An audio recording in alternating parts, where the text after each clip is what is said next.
Good afternoon, ladies and gentlemen. Welcome to the Board of Commissioners recess meeting for Monday, May 21, 2018. All commissioners are present. County manager is present. Clerk's present.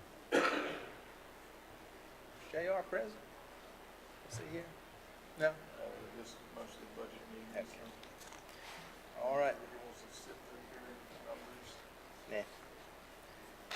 Yeah. Remind you to please silence your mobile devices, and I'll ask the presenters to come to the end of the table here and use the microphone this afternoon when you're presenting. Okay, gentlemen, I'll entertain a motion to approve the agenda as presented. Thank you, Maynard. All those in favor say aye. Aye. Opposed, no. Okay, that's all of us.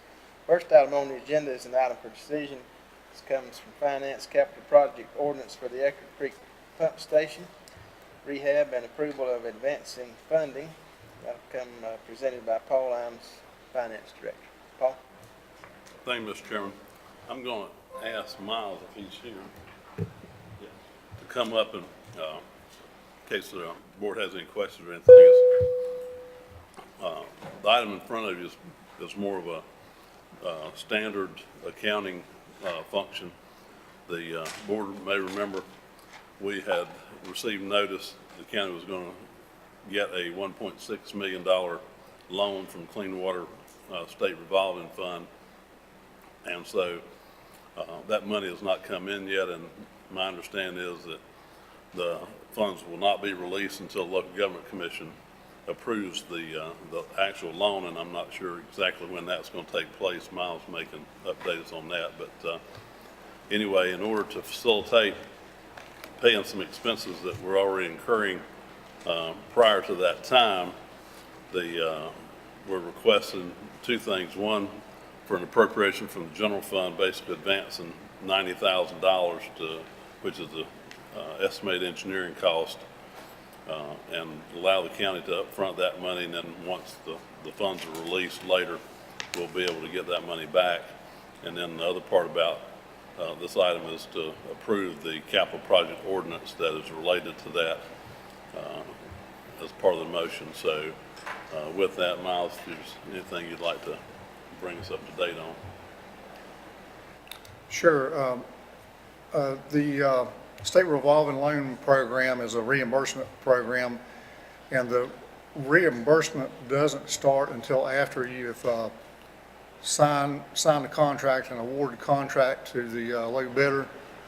We can begin to work through the process of going to the LGC for approval, but I've got a flow chart here from the state that shows how that is supposed to happen. And so we have to front the money until the loan goes through, and that promissory note won't be available until after we've awarded the contract. So we'll have to front that $90,000 worth of engineering to get us to that point. That is that's been the standard way of the state revolving loan now for many years. It's a little different than the CDBG grant funding.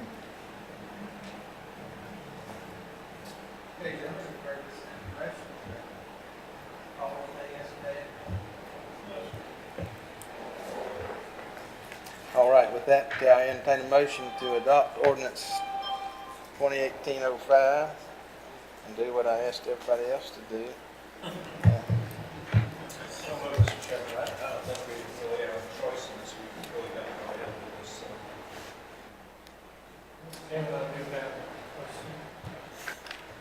this. If we might, before we vote, this thing's been back and forth to us, I don't know, half a dozen times.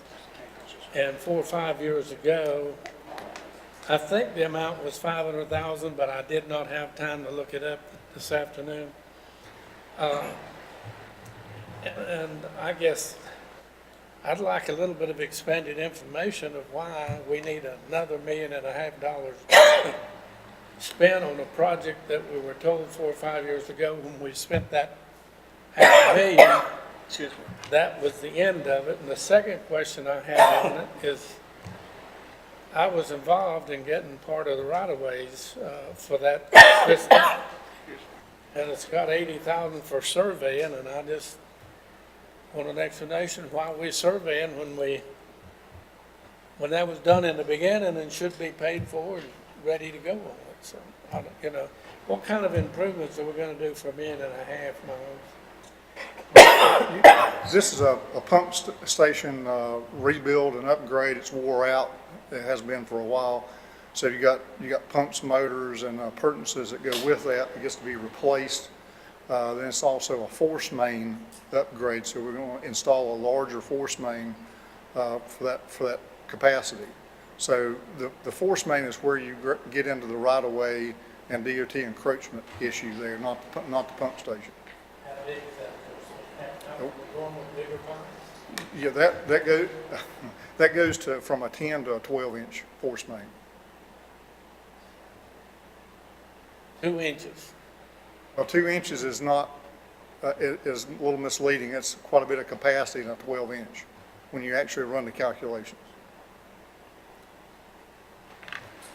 And the surveying is to, The surveying is mostly for, to be able to get the force main in the right of way. We've got to determine where those properties are, which is, every property is different up the shoulder of a road.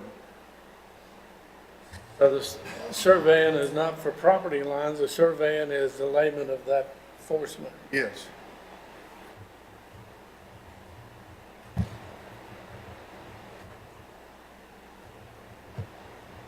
I think that's it, Mr. Chairman. All right, thank you, Maynard. Other questions for Miles or Paul? Just got one quick question. How old is that infrastructure at that pump station that we're replacing? I knew you would ask me that. I'm pretty sure it's pushing 20 years, maybe a little bit more than that. And that's pretty much beyond the life of that equipment. Sure. Thank you. Yes. Mr. Chairman, that happened after Wayne and I came on board, so it's around 16 to 18 years old. Other questions for Paul or Miles?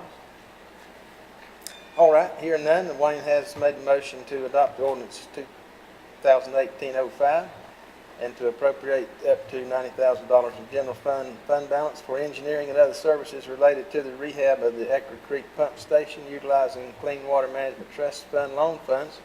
The county will be reimbursed itself when the loan funds are released. All those in favor signify by the uplifted hand. Madam Clerk, that's 5-1. Thank you very much. Thanks, Miles. Thank you. I'm sorry, 5-0. Thank you. Items for discussion, I have several today. The first item is Finance Fiscal Year 18-19 proposed fee changes presented by Paul Imes, our Deputy County Manager, Finance Director. And this will begin, I suppose, Paul, with Greg Curry, or you want to have some comments first? Turn your microphone on, Paul. Just see, is Greg here? No, okay. I'll present the EMS proposed rate change.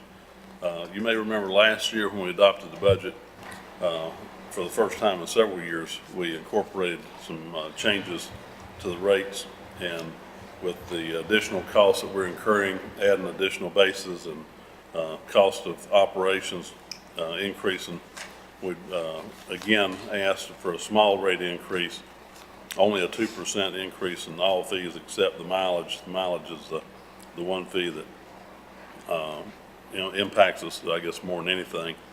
I will say about half of our revenue comes from Medicare and Medicaid, and since these rates are above the Medicare and Medicaid rate, it really won't generate us any more revenue from about half of the trips we run, but it should generate a little bit of revenue to help offset the cost. And going forward, especially after you hit EMS Base 6 operating for a year, I suggest you look at the rates more closely and really get those aligned and try to recoup the cost, because the minor changes in revenue is not going to come close to offsetting the additional costs that we're incurring with the additional stations. So, but for next year, just a minor change in the rates.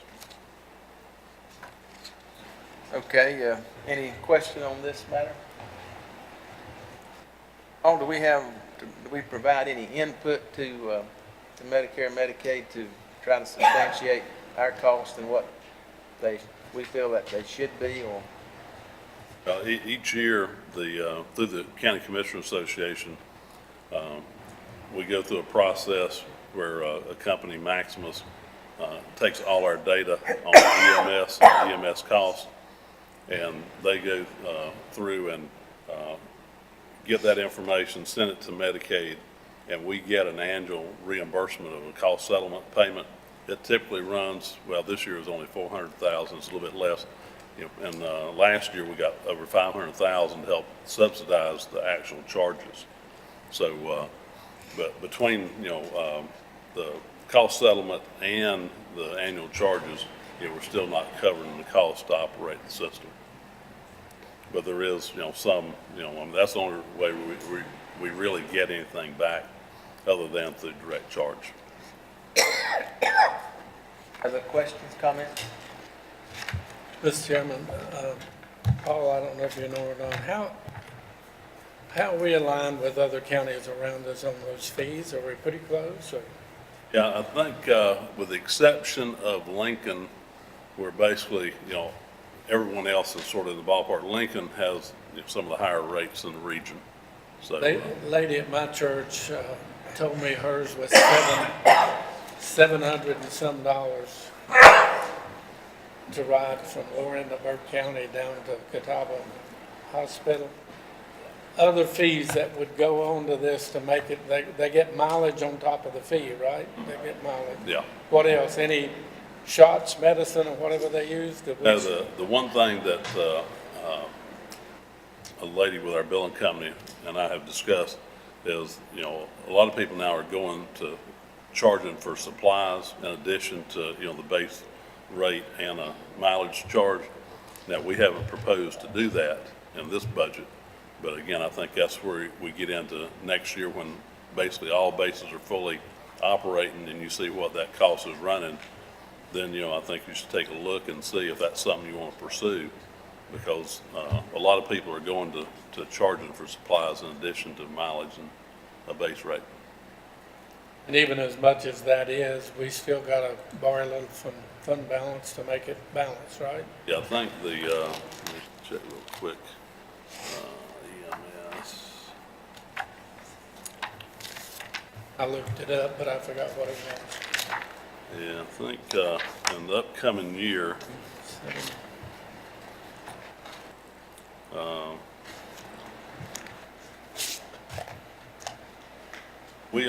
our operating expenses right at 5.3 million, and the revenues are roughly 3.7. So it's costing you over $1.5 million to operate it.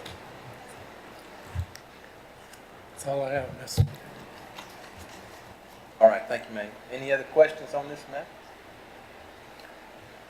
Okay, hearing none, we will take that under advisement. Move on to building inspections. Scott and/or Shane.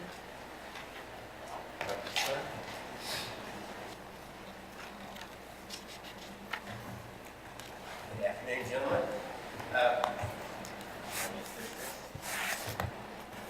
It's that hot mic again. We only have two changes. The first change is to swimming pools. We only had two categories before. We had swimming pools, and then we had commercial swimming pools, so residential and commercial. And now we are breaking out above-ground pools because they only require one inspection, since they don't really fall under the building code except for the electric. So that was broken out into $75 for the inspection. The other change that we made was we updated the International Building Code table and adopted it for the commercial uses when we were going through the budget items, we found that the fee rate schedule for the 2018 International Building Code, we're supposed to readopt this every year, hadn't been readopted for over 10 years. And so this represents about a 13% increase in what the commercial building permits will come out to. And that's all I have, gentlemen. Okay, thank you, Scott. Any questions for Scott on this item? All right, hearing none, we'll move on. Thanks, Scott. Brings us to Parks and Recreations. Craig?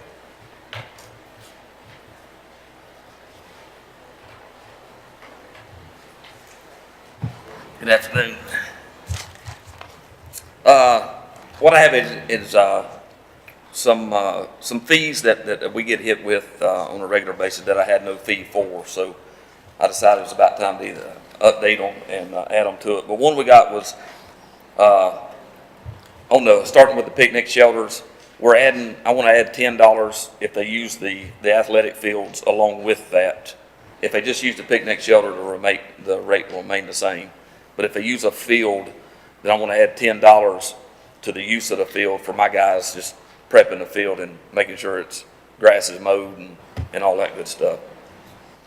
The second one was the ball field rentals. I'm going from $75 a day to $90 a day without use of lights, and from $150 to $165 a day with the use of lights.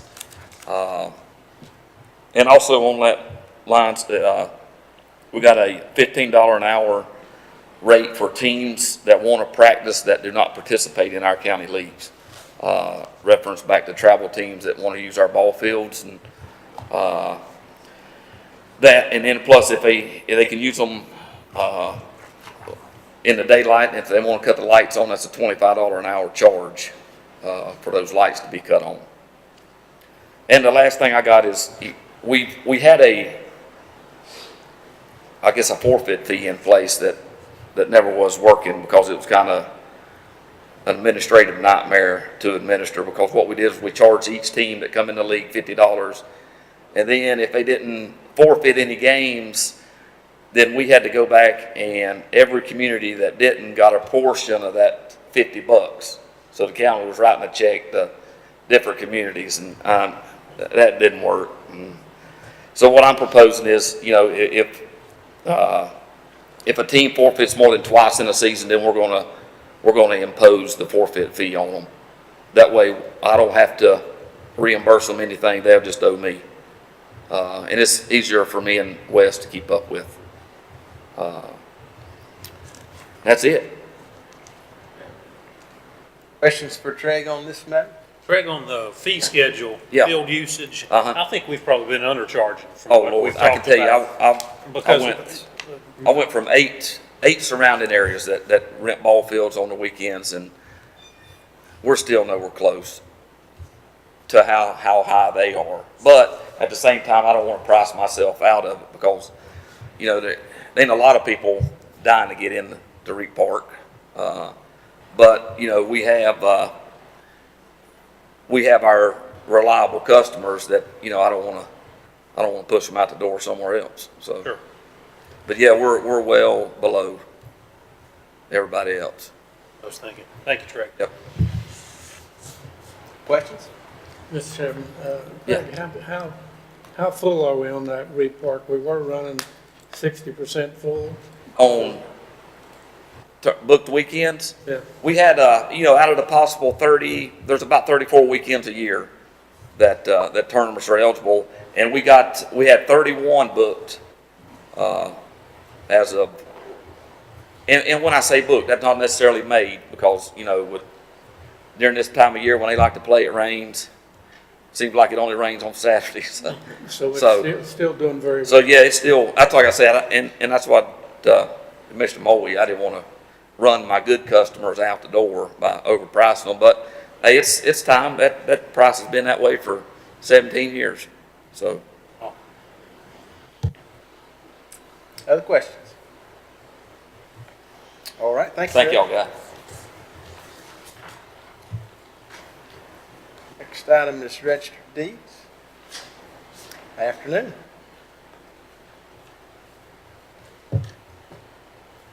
Good afternoon. Mine's pretty straightforward.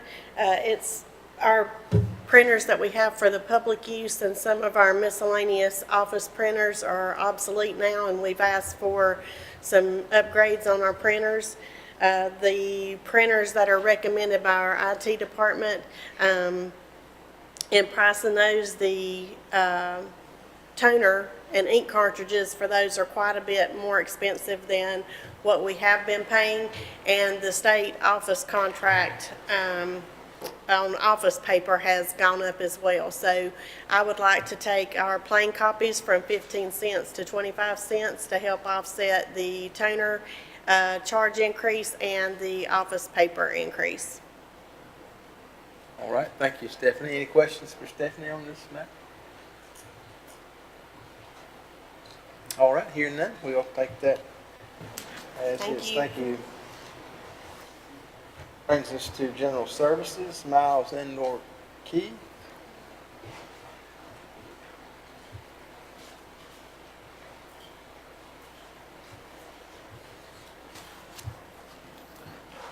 Hello again.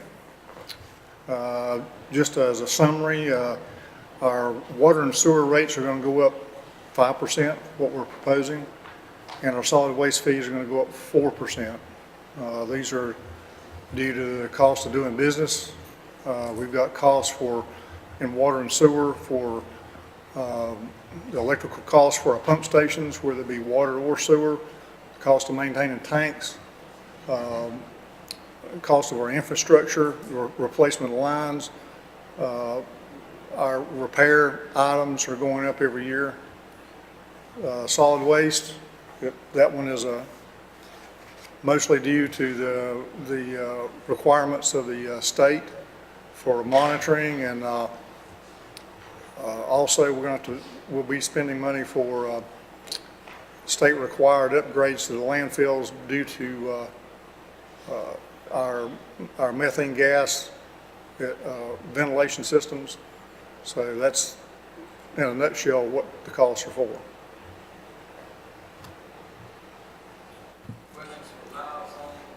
This item? And just for the board's information, you know, we've been going up about 5% on water and sewer rates for the last several years. And so, you know, the county general fund is still subsidizing the water and sewer fund. There's $100,000 each year that general fund basically picks up for water and sewer, not counting miscellaneous little odd and end if something really expensive comes up that they don't have money to pay for. But we've, you know, started several years ago just doing small incremental increases so we don't end up with some year having to do something really large. And so smaller increases along the way is much better than, you know, we've done in the past. So. Questions on this matter? Mr. Chairman, I don't have a question, but I do want to reserve to comment about water and the basic need of it at some point, but it's not really a budget item at this point. Thank you, ma'am. All right, hearing no other question or comment, Miles, we'll take that information. Thank you, gentlemen. Brings us to item 2, finance fiscal year 18-19 budget explanation of change and items of note. We'll recognize Paul for those, and he should have, I believe, a printed copy of that information available also.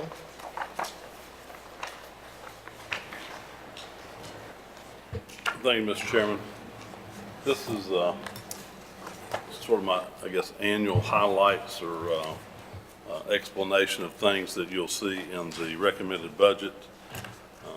Typically, what I cover is, you know, anything related to personnel and any significant other operating or capital cost is certainly not intended to explain, you know, all the pluses and minuses in each departmental budget, but more or less just the significant items that I felt the board would need to be aware of or be interested in.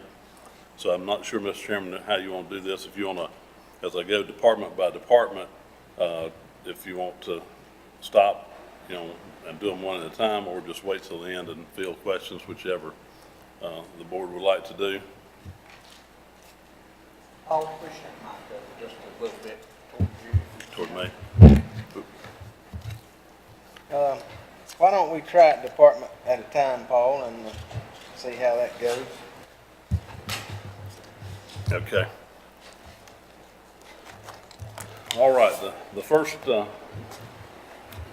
department is aids and donations. This is the county's funding for most, not all of outside agencies, but most of all the agencies are listed here. You will notice that in the upcoming year, we're funding one new organization, Conflict Resolution Center, at their requested amount of $6,760, and I believe they made a presentation to the board at the February budget meeting.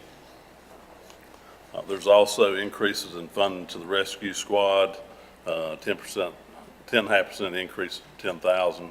REACT was increased by 5,000, and Burke Recovery, or Burke Council on Alcoholism, an increase of 10,000. What it does not cover is two organizations that we've historically funded, the Burke Arts Council and the Forest Service.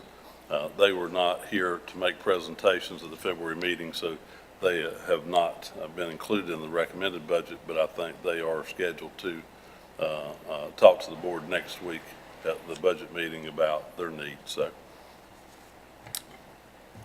Questions in this area? I have heard from the Arts Council, they do plan to present. They had some issues first round, and then I have not heard from the Forest Service, but it sounds like they're coming. Yeah, okay. Any other question, comment? All right, Paul, carry on. and building inspections, not a whole lot different there. The only thing I wanted to point out was the inclusion of a replacement vehicle. So we want to continue their replacement cycle. This will be the third year in a row that we've updated their fleet. Questions there? I'll just keep going. We'll stop you if we think we need Okay, to. all right, fair enough. All right, Burke County Schools, I guess the major department that most people are interested in or focused in, since it is quite a large amount of funding. The recommendation is to increase funding for school nurses to the requested $718,403, which will cover 13 nurses. I think the school system added a nurse during this fiscal year and was paying for it out of fund balance. We're picking that up, and the balance is paid from a $100,000 health grant that currently pays for approximately 1.2 positions. So the combination of the county's $718,000 plus the $100,000 from health department should fully fund all the school nurses. The other current expense appropriation is proposed to remain at the same level as the current fiscal year. Code enforcement. Hold it a second there, if Okay. you will, Paul. All right. I marveled at the newscast one day last week about the governor and him claiming that the state was anteing up a whole lot of money for assistance to the school for safety. And some of the things that you're talking here, nurses, safety, and I believe the mental help. And I just wonder if we're not duplicating some of that, or are they going to be helping us with that cost? It was a pretty large sum of money that was going to be handed out to the schools. I've not seen a breakdown on it, Paul, so I can't help you there. Well, they're, in their material, and did the commissioners get all the copy of the school's budget request? Do you know? They have it's like 12 pages. Do they have that? I don't believe I have it. Do I? Okay, all right. Well, I guess instead of a formal request, they just emailed a budget, but, I can send it to him. okay. Let him know. Once you see the entire school request, may answer some of your questions you're talking about. because their information goes into more detail than what, you know, is evident in this document.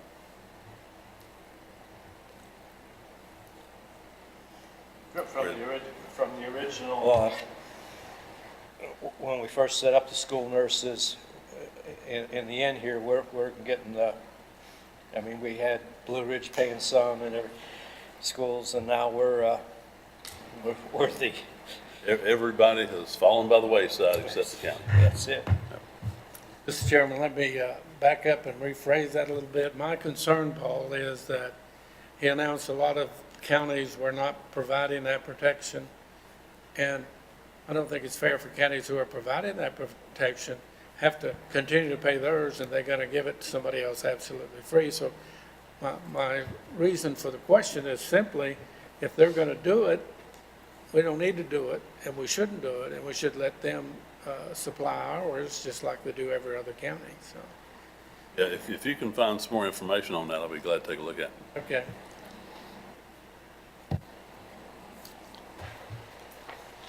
Ready to move on? Yes, sir. Okay, code enforcement, the only thing there really just highlighting that they had requested $25,000 to help with the removal of abandoned manufactured homes in the county, and that $25,000 is not included in the recommended budget. In communications, we are proposing to reclassify, there's 6 telecommunicator 1 positions. We're going to reclassify those to telecommunicator 2. Estimated cost for that's $10,560. The reason for that is all the telecommunicators are doing the same job duties over there now. Initially, I think when the operation began, there was a distinction. Telecommunicator 1s, I think, were mainly just call takers, and telecommunicator 2s actually, you know, I guess give advice and, you know, help the callers. So in the last few years, that distinction has been eliminated. I think everybody now does the same thing, so we're just realigning the pay for the telecommunicator 1s to the same pay that the other folks are getting. We are offsetting that with a reduction in part-time salary expenditure. The department has also suggested eliminating 2 of the department's 15 part-time telecommunicator positions. They're currently not spending as much part-time salary money as they have in the past, so we feel confident that the reduction in part-time salaries will reflect a more accurate number. It also reflects the elimination of a reimbursement. In the current year, we switched 3 technology-related employees to the IT department, and the communications department still paid for those. Whatever their time they spent working in communications, they were billed to the communications department and paid. So this year, we are not seeking to get reimbursed from communications. So if you see in the IT department, their salary and benefits have gone up. That is because of the elimination of the reimbursement. We also are funding $68,000 of a requested $116,000 for capital items. And as the board is probably keenly aware, on the revenue side, that reflects the elimination of any payment from municipalities to share in the operating costs of the operation over there. For cooperative extension, we've appropriated $12,000 to buy some new front office furniture for that department. In the county manager's budget, there's $150,000 for an estimated cost of a pension spiking payment should the county manager retire at the end of the year. Nothing for courts and debt service. Next year is the first year of the debt payment on the jail, and that number is $1,908,671. Paul, would you go back on the county manager? Try to explain that a little bit. If the county manager doesn't retire, what happens then? Well, the pension spiking payment is really just, I guess, the retirement system came up with it as a mechanism that if they basically compare contributions that's been paid into the system for an individual versus the actuarially determined payout. And so the difference is assessed back to the employer.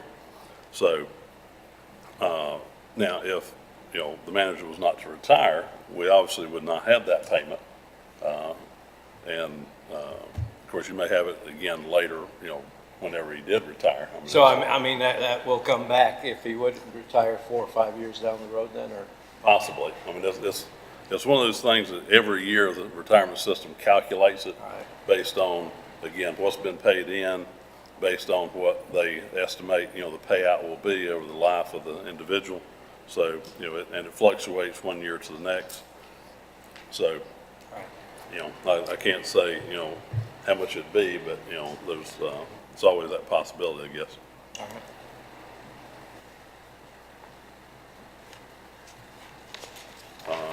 Okay, we go to DSS. In this budget, the recommended budget reflects an almost $2.5 million reduction in overall programs, but that is due to the elimination of child care and Medicaid transportation payments flowing through the county. In the past, we always paid the providers, daycare, Western Piedmont Regional Transit Authority for Medicaid transportation. We would pay the providers, we would submit a report to Raleigh, and then they would pay us back. So this year, when we adopted the budget, we continued, the same, process, but shortly after we adopted the budget, the state, put in place a mechanism where the payments flow directly to the providers. So, they basically cut out the middleman, which is good for us. We don't have to, worry about, paying and getting money back. Employees still have to deal with the providers to make sure there's no issues that they're having with the state. But that therefore eliminates about $3.4 million of expenses that we no longer have. So the budget, overall budget for DSS is lower, but the revenue, since these are 100% reimbursed items, those payments are also lower. So you see we're looking at an overall increase in county funds of $195,000. So even though the total budget's reduced, the county dollars has increased by $195,000. The budget funds 4 of 20 requested positions at an estimated cost of $236,000 and a net county cost of $118,000 beginning September 1. That is to allow some time for recruitment and hiring process to take place. The 4 positions that we've included are 3 supervisors, 2 in Child Protective Services, 1 in Adult Protective Services, and 1 social worker for foster care to handle caseload. We've also included $50,000 to contract with a company to conduct a workforce workload study so we can get a better understanding of exactly how the DSS operation is structured, where do we need to focus resources, and so we're not just, going into it blind and just throwing people, out there because, we have so much work to do. We need to target where those resources need to go. Have other counties done that?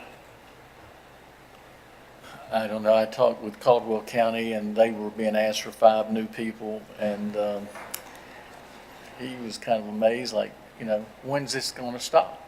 Sure. And, I had a conversation with another county manager that had a great deal of background in DSS, and he was of kind of the same opinion, like, you don't want to hurt the department, but you also don't want to just go blindly down a trail, and that's why I believe having this consultant come in that's extremely familiar with DSS. In fact, I don't know if you remember Rebecca Troutman. She is a member of the consulting firm that I'm looking at if we go forward with this, to really shake out what needs to be done. Are there areas where there might be some tweaking for efficiency improvements? And then some of this, the people that we're putting in, help with the ratios so that if there are cases that are waiting on a final meet with the line level employee with the supervisor to close out a case, because you get these huge caseloads, and if that's some of why that case is remaining open, this is an attempt to affect that and begin to reduce that. But that, like I said, you don't want to hurt the organization or the ability to provide the services that we're obligated to do, but we got to take some kind of cautious look into this with somebody that we have reason to believe knows what they're doing, to get advice from, because as the state moves forward and there's a so-called agreement that I'm supposed to sign at the end of June, or else, I'm not sure what or else could be, but we do want to show that we're making a good faith effort to address the circumstances DSS is in. But again, use best judgment we can with the best information we can get. I think it's a good idea because, you can go back and look at these older budgets in 2015, 16, you see how much of a percentage increase it's come up. And, like you said, you don't want to hurt that agency, but then you want to provide all you can. But at some point, we got to know exactly what you're talking about. So I think it's money well spent. Is that our request that there's, Brian? Oh, that's my request. Again, gentlemen, 20 positions, that's a phenomenal amount of money. And if it's needed, then we'll have to deal with it. But if it's not needed, if there's other things that can be done, I think, that's our job to do, is to try and use our money as wisely as we can. At 20 positions at 50,000 a year, what is that, $1 million, isn't it? It's $1 million. Well, That doesn't include cars or whatever. vehicles or laptops or. Yeah, it's a lot. Well, and gentlemen, I think there's some detail, I don't know that you're familiar with it. If you're on the DSS board, you know that the state is making changes, and instead of just one trip to visit a child that is maybe being foster cared outside of the county, I think they're looking at two a week, and that's extra drive time and time that person's tied up and can't do something, and so you get into just there just ain't enough hours in a day. So I think this is a good path to pursue to try and get to wherever we need to be.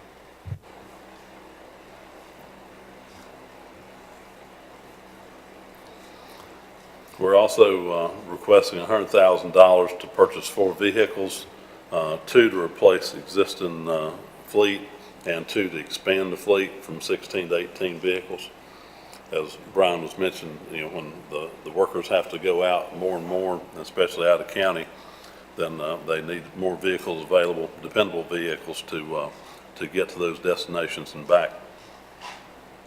We're also including $53,000 for a life cycle replacement of computer equipment, plus the equipment the 4 new positions would need. The one thing the request does not, or the recommendation does not fund is a $55,000 request to create more office space for all the additional staff positions that were requested. Paul, before you go away from DSS, that child daycare, 2.1 million, Right. is that ended or was it transferred? Now It's just going away, or? that's that program I was mentioning, that the state is dealing with the providers directly now. They're leaving us out of it. So, the So services. it's not it was a pass-through budget anyhow, so it really doesn't affect us. Yeah, I mean, we dropped the expenditures, but we also dropped the revenue, Okay. so. I had a question on page 37. Seeing a reduction in 341,000 under IVE maximization. Can you give me an explanation on what that is? Well, in foster care, you fall in one of 2 categories. You're either a state foster home child, which is the expense is 50% reimbursed, or you qualify for 4E. And so, and that reimbursement is 83% state. So, ideally, we want more people to qualify for 4E because our reimbursement is greater. But the board and the maximization you know, that's really just terminology on how much the state will pay for those people to be, you know, somewhere. So, so you'll see, you know, the categories fluctuate because when they take children, they don't really know which category they're going to fall in. So you'll see, you know, increases in some places, decreases in other places. The overall thing that I'd really just point out in foster care is all the switching back and forth for next year results in 63,000 more county dollars. Okay, thank you.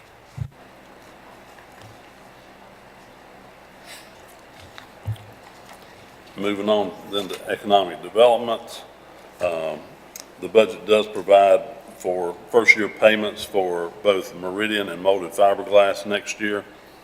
The Meridian, if they pay the maximum, you know, valuation that was in the agreement, our payment to them would be $40,000, and molded fiberglass, the maximum would be $25,000. So obviously, we won't know exactly what the amount of those grant payments are until the tax office assesses the value and the calculations are made for that. But those should be, based on information I've gotten from BDI, those should be the maximum amounts for those two companies.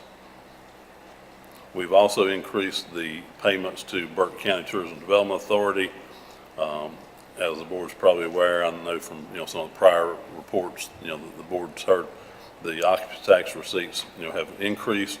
And since the authority gets 97% of those, then we've increased both the revenue from occupancy tax as well as the payments to the TDA. Paul, one quick question there. They automatically get that 97, so it's kind of a given. But in their budget, do they include what they will be spending that extra for?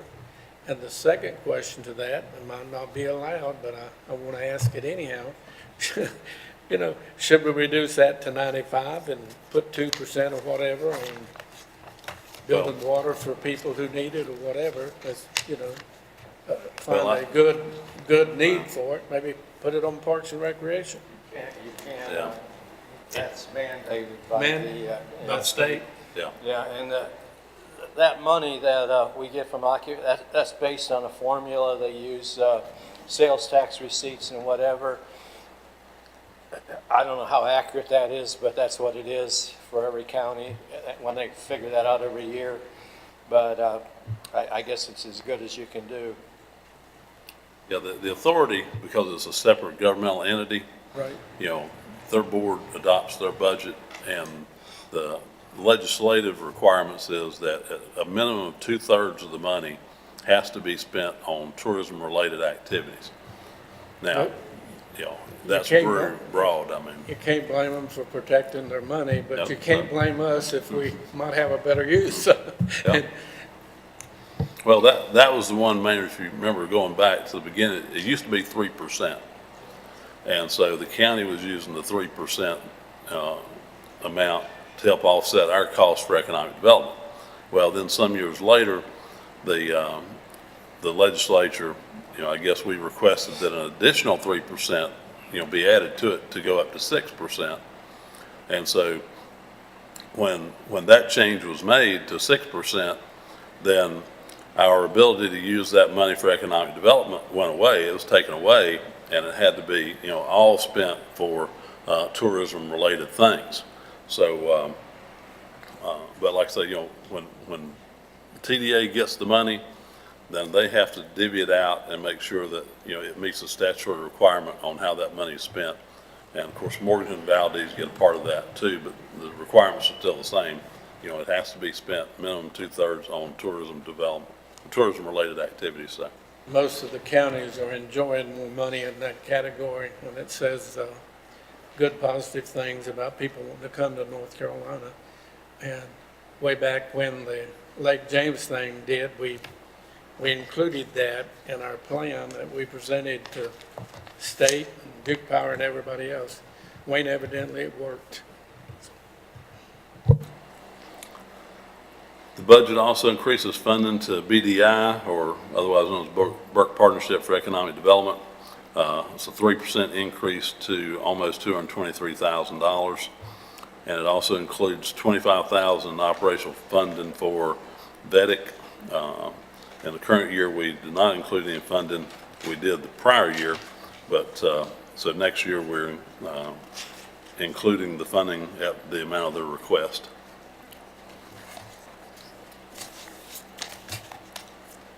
For elections, their budget shows an overall reduction in expenditures because next year you only have one election, and this year you had two. So the decrease in expenditures is because you have one less election.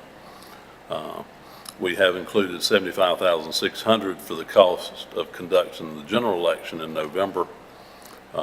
They had requested funding for two elections, but we've only included the one, and in case another one becomes necessary, then they can obviously come back to the board and ask for funding sufficient to conduct that second election. We also did not include the department's request for a new position, elections systems analyst, at an estimated cost of a little over $48,000, and we did not include the department's request to reclassify the staff over there at an estimated cost of $14,000. The employee wellness clinic, nothing has changed there. We still contract with Blue Ridge to hold the clinic for us. EMS, the overall expenditures are down, but that's because we included in the current budget $450,000 to construct and equip EMS Base 6. That's obviously ended, and so next year's budget will show a reduced amount of expenditures. We have included 8 new paramedic positions to cover the new EMS base, but those positions will be starting November the 1st at an estimated cost of a little over $205,000. We have decreased part-time salaries due to the current level of utilization by $77,000, and we've increased overtime by $52,000 because those costs continue to increase, and as those individuals get pay increases, that will translate into higher overtime cost. We've increased funding for drugs and medical supplies by $50,000 due to price increases that we've incurred. And we've also included approximately $210,000 to purchase and equip a new ambulance, which continues our annual replacement cycle for vehicles. We are including almost $110,000 to replace 2 defibrillators and 2 ventilators. We had been replacing 2 defibrillators each year.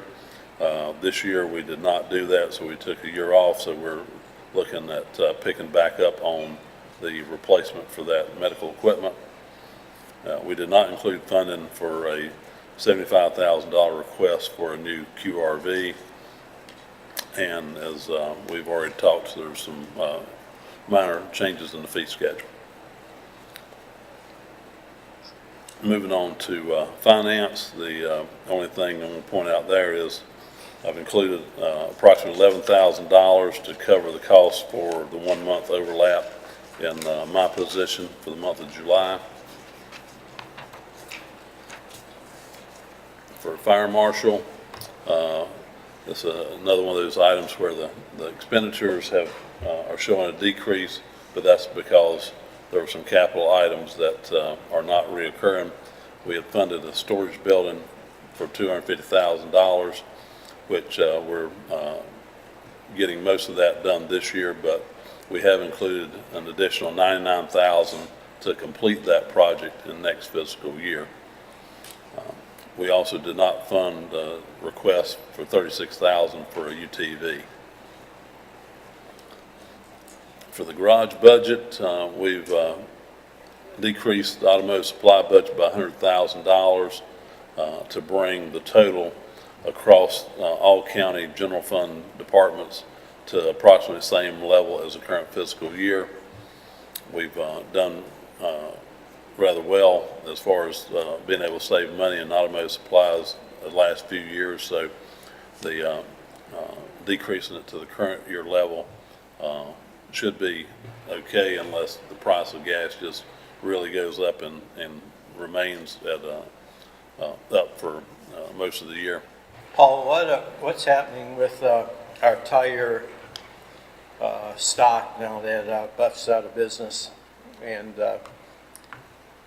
they've ceased doing their business? I guess they sort of moved over to like Rural King over there, but I guess we had pretty good stock of tires and stuff there. The winter tires. I believe that's what they've done, is they just moved it over to the new business. Yeah, I think the two guys from Clark Tire reopened up over there.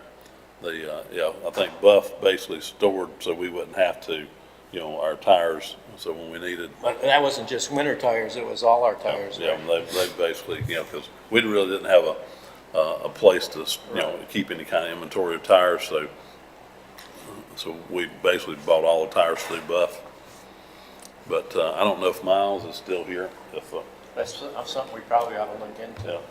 Miles, do you know right offhand how tires are being handled? I'm trying to figure that out because Buffs still does not have state contract approval through Michelin. So that would be our preferred route, but we're still trying to figure that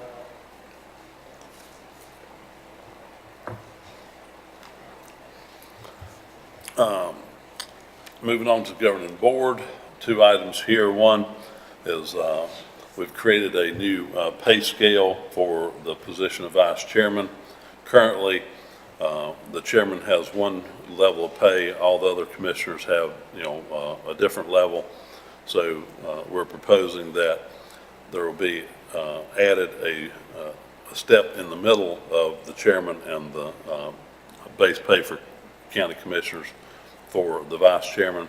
So we've included that cost in at an approximate cost of about $575.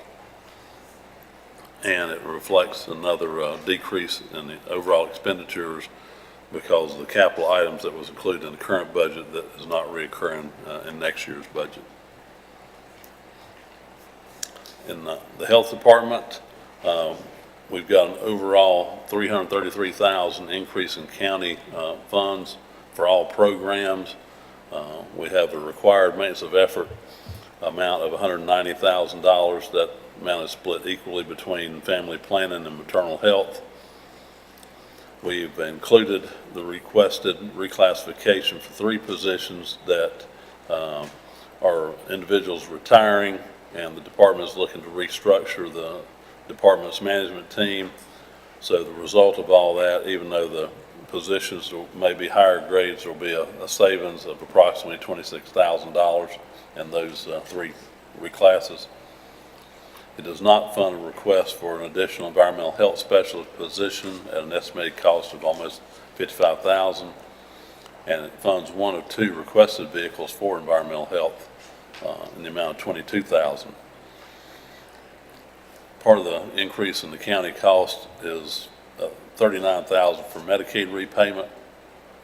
The Medicaid folks decided after they'd given us money that I guess they had a better way to calculate the amount they should have given us, and so they have performed a recalculation and have asked the counties to pay back funds that they had gotten in prior years. I think Rebecca went over that at the February budget meeting, and I think she's here in case you have any specific question.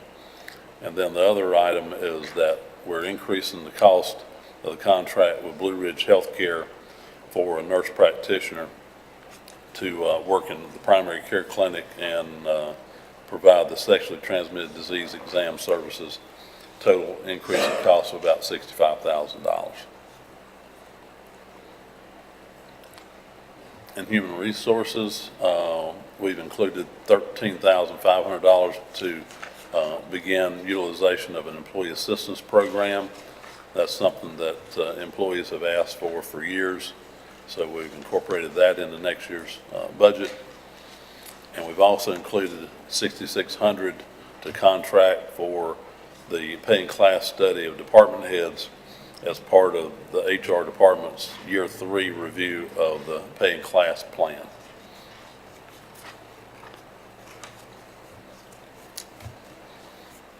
For IT, this gets back to what I mentioned earlier in communication.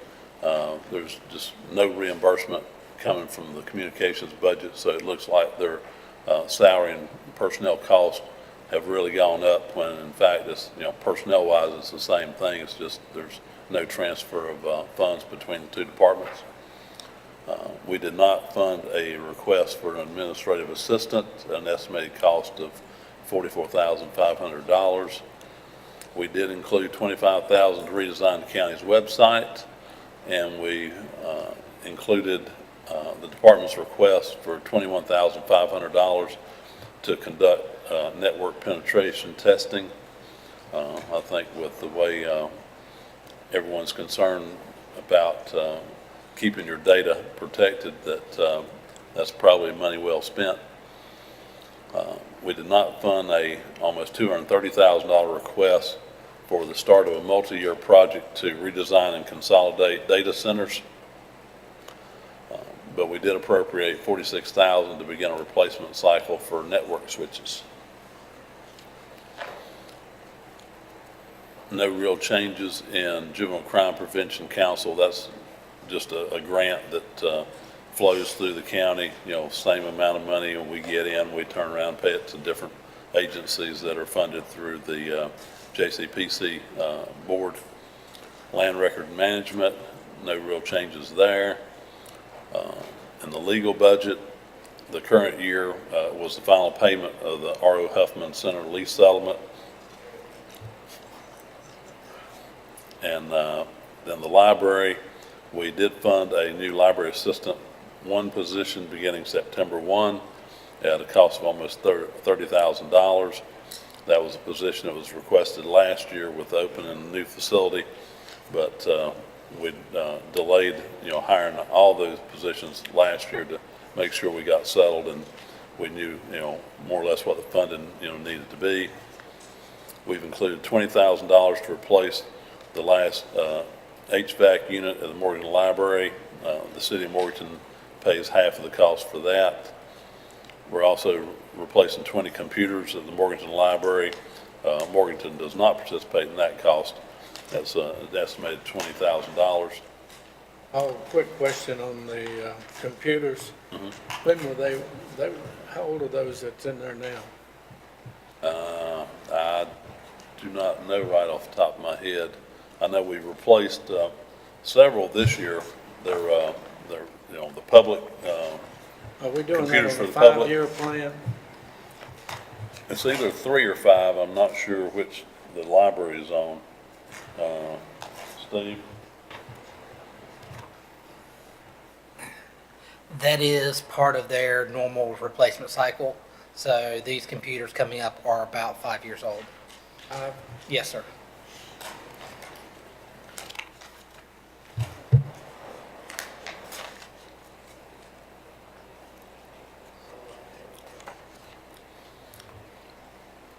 And lastly, we have appropriated the second half of the county's cost for the library expansion in Valdez, another $250,000. So that will bring our contribution to $512,500, if my memory serves me correctly.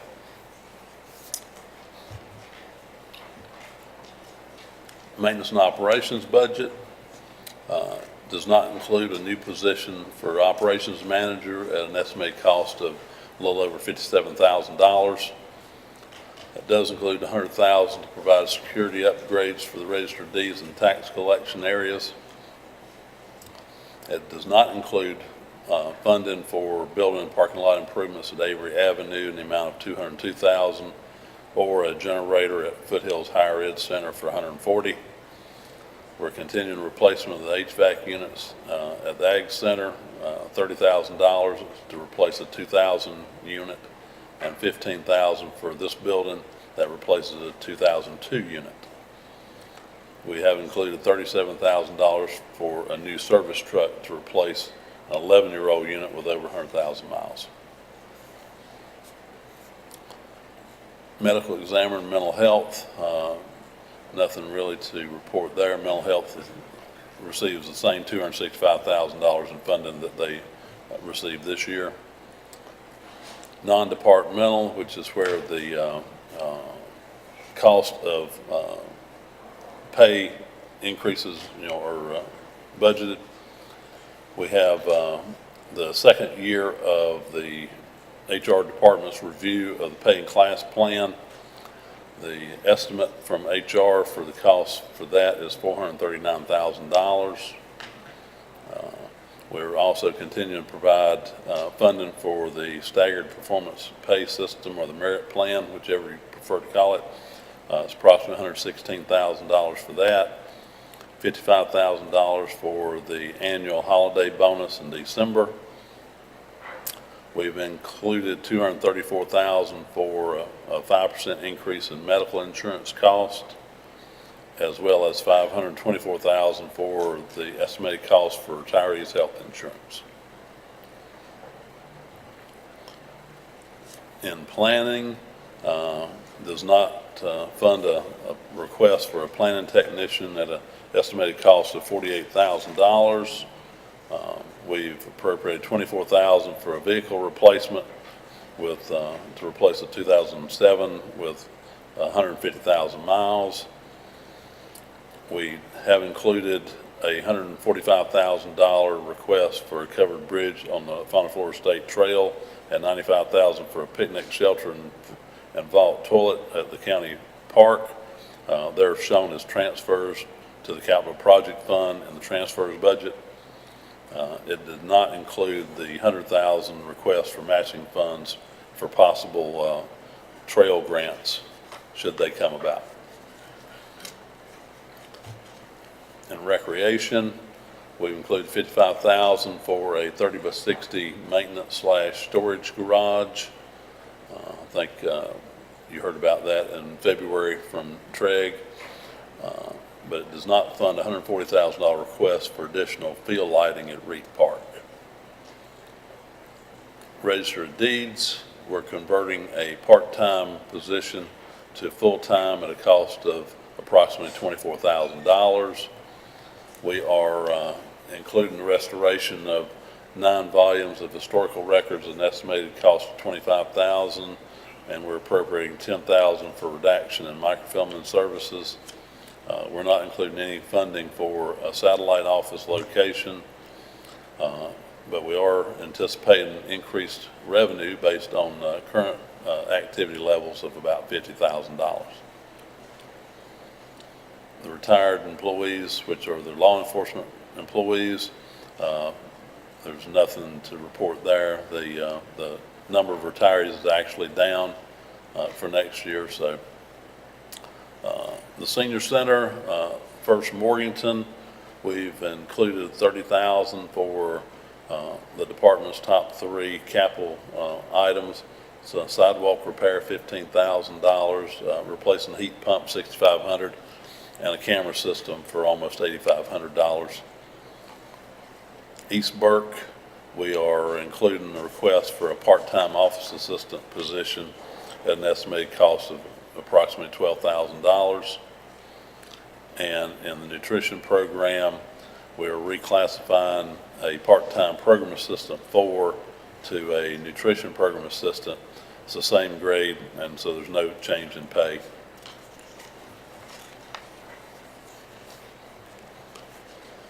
For the sheriff, I think the most noticeable thing there is it incorporates the narcotics task force operation into the sheriff's department.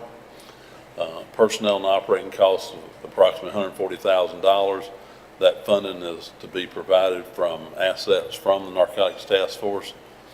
You may or may not know that we will have a final audit of the task force as of June 30 of this year. And once the audit's complete and we know how much money and other assets, belong to the task force, we will transfer, all that over to the county and use that to pay the ongoing operating cost of the narcotics division. No need to do that. Why do we want to separate it? It seems like I remember when we took it and separated it, now we want to bring it back under the sheriff's department. Why? Well, that's the operation that Valdez and Morganton withdrew from last year, and Drexel is withdrawing at the end of this year. So as of June 30, the county is the only entity left. So, we're going to just bring it back to the sheriff since we're the last man standing, if you will. So, this is hard to say, isn't it? So do we have our cities, there's no one nice way to say this, dumping on us, is that what we're saying? I mean, are we picking up things that, from a countywide situation, that they should be continued to do? I mean, Well, I won't sit here and try to, explain their rationale for doing it, but they served notice, both Morgan and Valdez last year, that they were withdrawing as of June 30 of 17. And so this year, we've operated the organization between the county and Drexel. And of course, I don't exactly remember the date, Brian may remember, but Drexel gave notice that, that they would be, withdrawing at the end of this year. And the way I understand it, none of those organizations are claiming any right to any assets, of the organization. So, but do we have a right to request what they did with that budget? I mean, of course, it was their budget, not ours, correct? well, it was the combined task force budget. We Okay. paid $20,000 a year to be in it. Well, can we request a report of how many people they serviced or got off of drugs? Or- Oh, I'm sure that there's records and, well, you have those records, I'm assuming, from the task force for, the activity, the arrest and all those kind of statistics. Talking about the rest in other jurisdictions? Well, I mean, just what the narcotics task force Yeah. has been doing. Do you? Yeah. So we have absolutely no choice to either not have any or turn it over to the sheriff's department. Well, I mean, like I say, if you're gonna have a narcotics unit or a narcotics operation, we're the only ones left to run one anyway. And so, since the county would be running, either you run one or you don't have any. And so I guess the sheriff would like to see it continue. And so, since it's our operation left because everybody else has pulled out, then, it's, Well, the point is that where we shared costs, now we're gonna take the entire load on ourselves, and right. Yeah. But on the plus side of that is any assets they have, will belong to the county. So, any of these cases that are, I guess, sort of in the pipeline, and I have no idea. Sheriff, you have any idea how much that could be? Pipeline, Yeah. Brian, do you think it was 180-some thousand? I don't know that the records are all that clear. It sounded like there wasn't any money we were waiting on to be distributed from the federal government.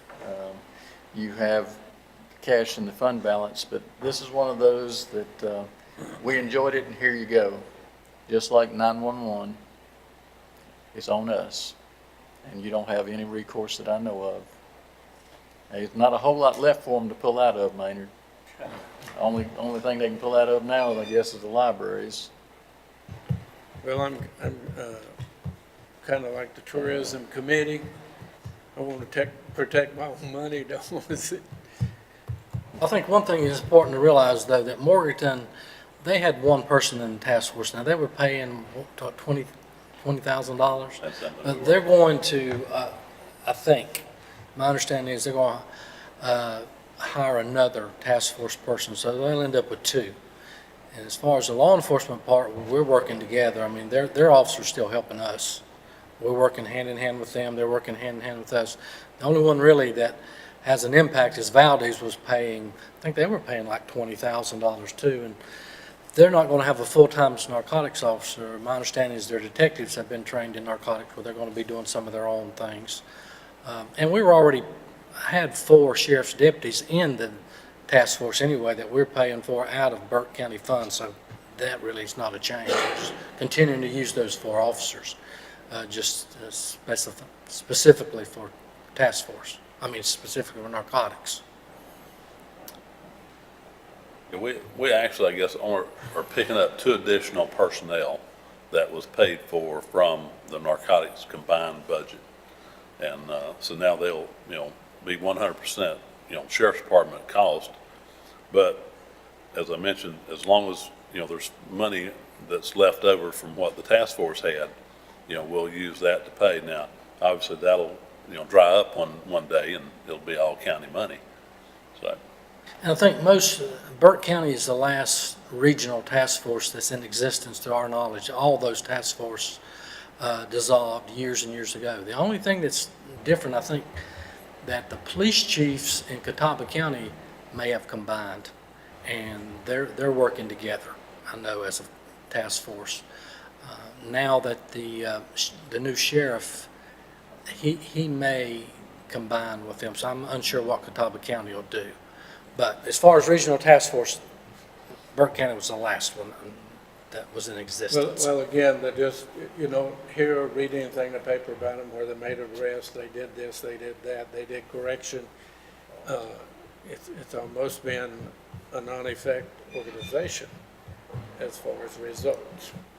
Now, they may have done some good things, but we don't have a iota of what they are. Talking about the task force? Yeah. Well, if you look in the paper now, you'll see it just says Burke County Sheriff's Office Narcotics Division. So and a couple of months ago, they voted to let the Sheriff's Office actually operate the task force. So if you look in the paper, you'll see numerous arrests. We made 8 arrests in one day. We arrested 6 people out of Loman's Motel, 2 additional people, so they're making lots of arrests. The narcotics division is those 4 officers. Tremendous number, many more than they were as a task force. Sheriff, quick question for you. How many vehicles do you have? Oh gosh, Just a rough, I'm not gonna hold you to it, but just a rough estimate. 80? Does that sound right? Paul, do you have any idea? Yeah, you probably have a little bit more than that, 85 maybe, something like You that. saying 85? Yeah. Okay, that's good enough. I was just wondering. Okay.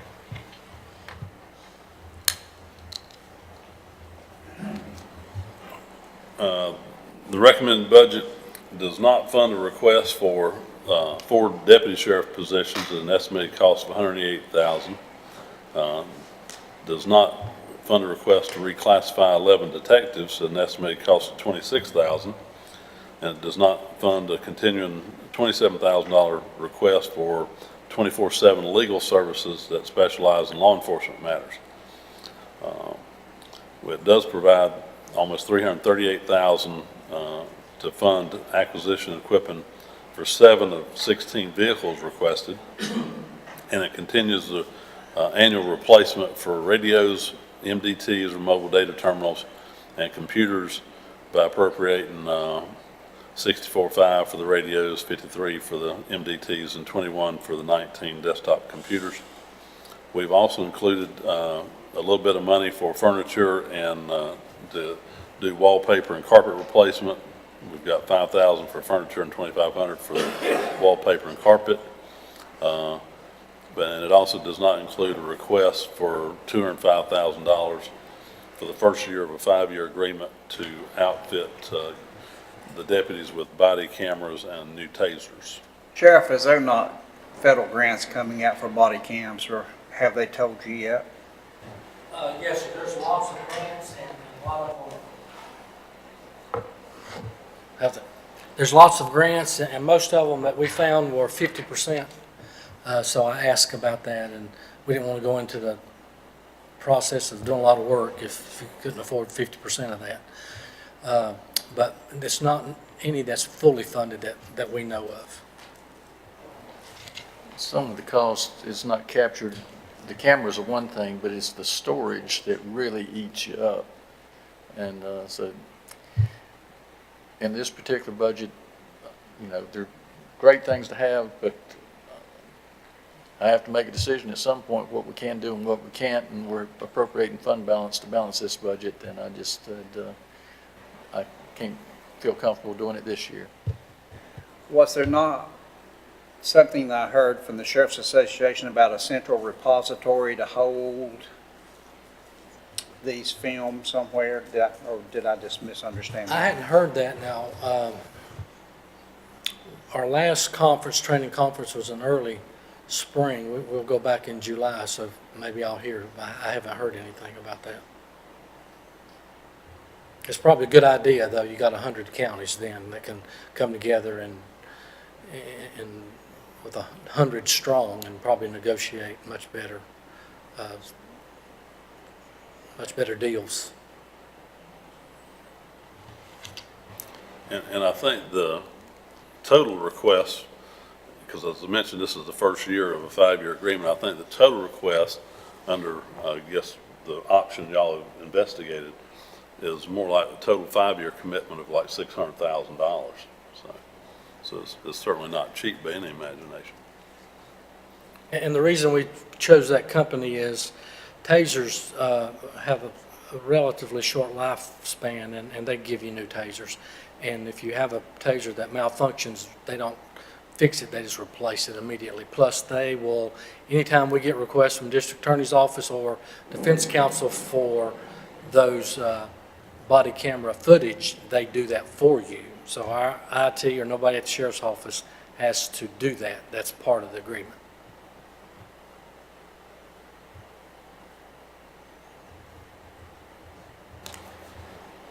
Okay, continuing on with animal control, we're appropriating $35,600 for a second year of vehicle replacements and $5,000 to replace a 20-plus-year-old storage building. For detention, we have not included any funding for the 44 additional positions requested by the sheriff. We have increased funding for inmate medical costs by $50,000 to a total of $180,000, and we've increased funding for inmate housing by a combined total of $277,000. That includes, out of county, Burke Catawba, and juveniles. And it does not include funding for the sheriff's request for radio signal boosters or replacing toilets and sink at the courthouse. Soil and water, there's nothing to report there. Tax assessor, he's requested an assistant tax administrator position, with that being split equally between tax assessor budget and collections budget. Total estimated cost on that is $70,500. We also did not fund a request for a senior real estate appraiser with an estimated total cost of a little over $50,000. That position also being allocated between assessor budget and tax revaluation budget. And we did not establish a creation of a tiered classification structure for real estate appraisers. I think Danny had mentioned this to you in the past. It's something I think the Department of Revenue is sort of, trying to guide folks to. But since the tax office, my understanding is they are included in next year's year 3 review by HR, then we just left that to be considered during that process. We did fund the replacement of one of the 2 vehicles that were requested, and we're paying hopefully paying the last $20,000 on the contract for the new tax system. Hesitate to call it new anymore, but anyway, for the tax system. And we also included funding to continue computer replacements for 6 desktops for the assessor's department. Tax collection, nothing really to report there or at EMS. and tax revaluation budget. There's an increase there of $50,000 to pay the printing and mailing costs associated with the January 1, 2019 reval. For transfers, I'd mentioned a couple of these earlier. We are transferring $250,000 to the solid waste disposal fund to pay for a front loader. The solid waste disposal fund does not have sufficient fund balance to pay the cost for this due to a $376,000 requirement for gas wells at the landfill. So they don't have any extra money to pick up any additional costs like this, so we're having to transfer that. And On that, they were saying if this loader is needed to make sure the floor is clean at the end of the day, and if it's not, we could wind up getting fines from Diener or whoever the oversight regulators are for the way we operate the landfill. Right. The other two items there are the ones I mentioned earlier when we were talking about planning for the covered bridge and the picnic shelter. So for transportation, this is where we pay our portion of Western Piedmont Regional Transit Authority's operating cost. The operating portion has gone up by 5% or $1,700, and the capital contribution has gone up by $11,000 or 56%. The capital is to replace 8 lift-equipped vehicles and 1 bus. Veteran service, nothing different going on there. And finally, the Western Piedmont Community College, we've increased their current expense funding basically by half the amount that they had requested. We increased it a little over 2% to by $51,000, and we did include funding for both the college's capital request, which was a $75,000 for a facility master plan and $60,000 for wayfinding signage on the campus.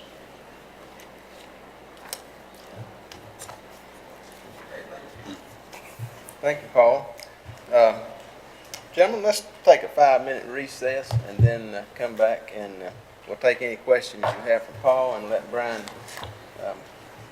have time for discussion, and we'll give you time for any discussions that you would like to have also. Okay, 5-minute recess.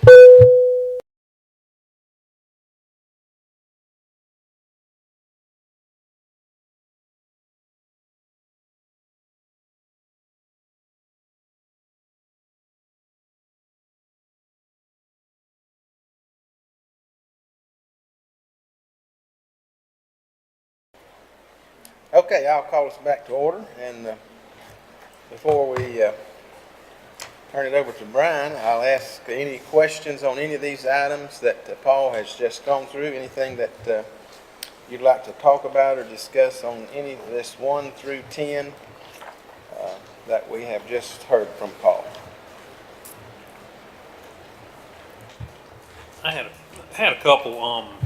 One is under Parks and Rec. With all the trail system we have up there now, I saw the request was for 15 hours a week, part-time, 7,500 versus 9,500. To me, I'd like to see that 9,500 so we can get that, keep those trails in shape, because the same person also takes care of the canoe launch there in Glen Alpine as well. So I just think, you know, those few hours do make a difference, and we're having that many people on the trail. I just want it to look the best it can.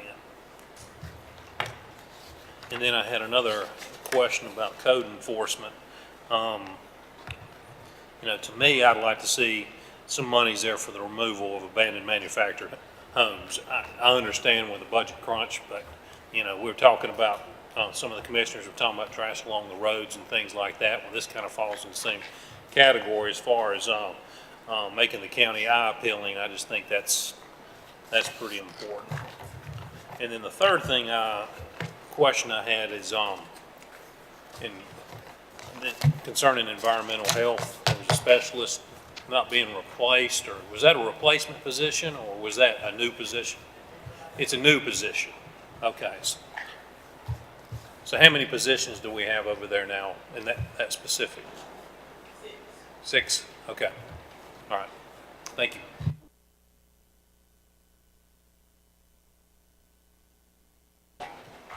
Other comments, questions? Mr. Chairman, my printer ran out of ink. I couldn't print this. I was going to print it for you gentlemen. This is from the News Herald, and it was on May the 2nd edition. And of course, it's by John Hood. Now, I'm not going to read this long thing. I just want to read one paragraph, and hopefully you will understand that the reason that I am so diligent in trying to look at the whole and the entire picture of things. But anyhow, remember that every dollar government takes from us to spend represents a dollar we cannot spend for ourselves on important things like food, clothing, shelter, rearing children, receiving medical care, supporting religious and community organizations, enjoying the recreation and leisure, or building valuable capital to generate future income for when you retire. There was another article that I could not locate that went a little further on that, and a couple of things quickly, because after getting this stuff, some of the questions I had went away, and some of it will change my question. But I've had several calls since the article came out about the water on Highway 18. And the paper gave us a good article about that, and I don't blame people for calling. I think I did a good job explaining the difference. And I have called Leah Martin, but she has not returned my call. But it's hard to explain that you're going to spend $1.2 million and service 8 people, 8 residents on that grant. And I told them that wasn't local tax dollars, that was government grants. The Laurel Road and Perenelle Street people have called, and we have talked about this for 4 or 5 years now. But I think it's time that this is a basic need, and we're spending money, and I'm not about to say we're wasting it, but there is a higher need for some of the money that we're spending. And we need 2 things on our water. I'd like to see for it to pay for itself. I'd like to see that we don't go up on the rates every cotton picking year for such a basic need as water. And the only way we're going to get there is either of 2 ways, and I have mentioned both of them before. And one of them is to allot 1 cent of the sales tax, which, Paul, if I remember correctly, is around $620,000. And we start whittling away at some of these major concerns for water. And I also have requested that we look, Catawba County has it. I do not know if Caldwell had. I know they has it, but they were looking at it. We need a high user water to encourage big users to use water so that we can even that scale. Some of these people that want this water is within a quarter mile of where their location is. And that would help the water ideal too. The Perenelle Street is a case of there's just not good water on that street all of them. It's kind of like the back end of where I live, Taylor Avenue, that it's just, the water's so bad, the treatment is so high, and the cost of finding water is high. And I know we're trying to make money with that water, and we should, in my opinion, if we had played our cards correctly, we could have enough people on that water system, either through promotion or something, to make that an even keel for us, which would really be nice if we could do that. And the second thing that I had that I'm not totally satisfied with is, Paul, we're taking 2.1 million out of fund balance to balance the budget. $2,055,000. Yeah. And we took how much last year? Was it about 700 and some, wasn't it? Well, we adopted the current budget, it was $900. The budget you adopted for 17-18 appropriated $966.5. Right at $1 million. So our fund balance at the end of this year is projected to be But we should still be, high teens, so. 17, 18 Yeah. million. Well, I will admit it's better than raising the taxes. So I will, it's a better plan than a second one by far. And how much 401K, what formula are we using for that? Well, the county matches 2% if the employee, well, we'll match up to 2%. So if the employee puts in 1%, we'll match 1%. Okay. Now, the only difference is law enforcement, you have to put in 5% of theirs without any contribution from the individual. That's what I thought. I thought it was matched, but I thought it was matched up to 3%, but if it's matched up to 2%, anyhow, I got a report that the county gave 8% and gave all of it, and I said, no, I don't even think that's legal unless it's changed since I got out of the business. You weren't allowed to go that high. But a lot of stuff, Mr. Chairman, to study and review, and like I said, some of it I had looked at last week and had written down some questions, information that was given to me and information I got has changed some of those questions, and so I will wait till next meeting to ask those questions. Brian? Paul, we need to clarify, we appropriated 900 and some thousand for this year's budget, but appropriating and using is a different thing. And you're believing actually going to surplus some money this year because all the salaries was not used. Hopefully when the dust settles this year, we'll end up, not having to take money out of fund balance. The only sort of unknown with that is, the board had to basically appropriate $500,000 for sheriff's medical and housing costs during the year. So that, if we spend all that, that could throw a little damper into it. But either way, plus or minus, fund balance is not going to change much. Other questions, comments? All right, with that, we'll move to item 3, and we'll let Brian make his comments concerning the budget. Thank you, Mr. Chairman, members of the board. I appreciate your patience. I'm sorry that AC is not working the way we would like it to. It takes a little bit of time, I guess, to get somebody over here, and they're over here this morning trying to work on it. They can't understand why the thermostat's calling, but the compressor ain't acting. So that's where we are with that. But the good news is I've put money into the budget request for that to be replaced come July 1. So hopefully we'll be able to get through to then.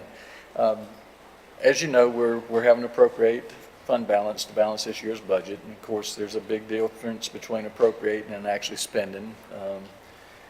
We tried to be cautious. We tried to look at different funds, line items where, like utilities, where you're looking at historic usage and trying to say, well, are we putting too much in or just about right? to find that Goldilocks path. It's enough to get us through generally. I mean, you can have an absurd winter that could throw you out of whack or something, but anyways, we tried to look at things. We can't fund everything.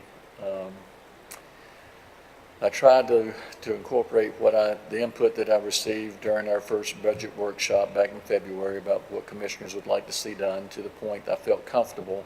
When I got to a certain point in the amount of fund balance I was using, I became uncomfortable. And if you'll notice, there is no cost of living increase in this budget. The only increases that will be those either for a merit increase or through the second year cycle. Now, this is something that is kind of new to you, because I think in the past, what my understanding from Paul is, the first year they would do something like this, it would work. But when they got to the second year and you saw the price tag, it was like, no, we can't do it. And if you go through with it, you are breaking new grounds as a board, and you're following through on the 3-year cycle that we're trying to do to make sure that we're near or close to or at market rate for these different jobs and positions and what they're doing. And as you know, the job market is tightening up. It's not a lot of people unemployed anymore, so it's getting harder to recruit, especially in your EMS, your sheriff's department, and certain parts of DSS, where these folks have to have a state certification in order to have the job. You can't hire somebody off the corner and put them to work. So we, again, try to thread the needle as best we can, and this is a starting point, and we are receptive to the input from the board members. And I think when we start boiling this down and we get to like, okay, now how many of you are comfortable with making this tweak or that tweak to get us to where we need to be for adoption in June? And we'll be glad to do whatever we need to provide information or answer questions.